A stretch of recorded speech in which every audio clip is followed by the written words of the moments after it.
The wind started blowing before we even got to the storage lot. It was pushing these thin sheets of dust across the road, making the edges of buildings blurry and turning everything in the distance into these weird, shifting shadows. The lot itself was behind a big chain-link fence, just jam-packed with stacked crates, rusting machinery, and these super narrow lanes. On paper, it was just another location we had to check off the list.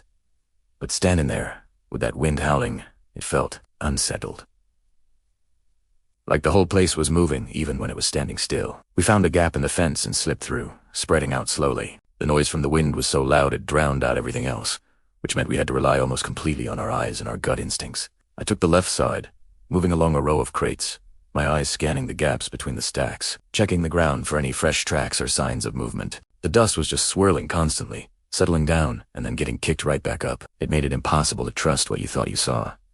About halfway through, I spotted it, a crate door, just swinging a tiny bit against the wind. It was subtle, something you'd easily miss unless you were already looking for trouble.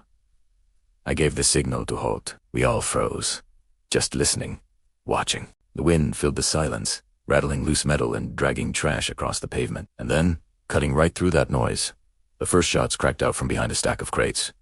We hit the deck instantly. Rounds started punching through the thin metal all around us, sharp and fast. I slid behind a low piece of machinery and started returning fire toward the edge of the crates, where I saw a flicker of movement between gusts of dust. The visibility was changing every single second. One moment, you could see a shape. The next, it was completely swallowed by the swirling sand. They were trying to use the wind to their advantage, moving between the stacks, firing in short bursts to keep us pinned down. The fight stretched out across the whole lot, with each lane turning into its own little battleground. My breathing was heavy.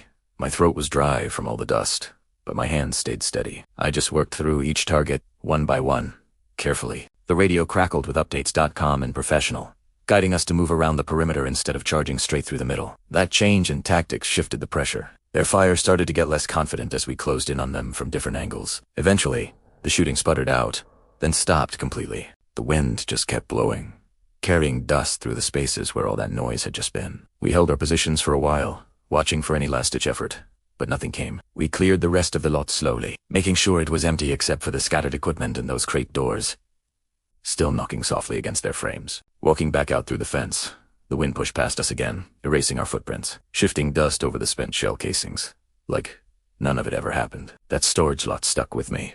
It was a powerful reminder of how the environment can become a part of the fight. Sometimes, you're not just dealing with the enemy in front of you, you're fighting the world around you.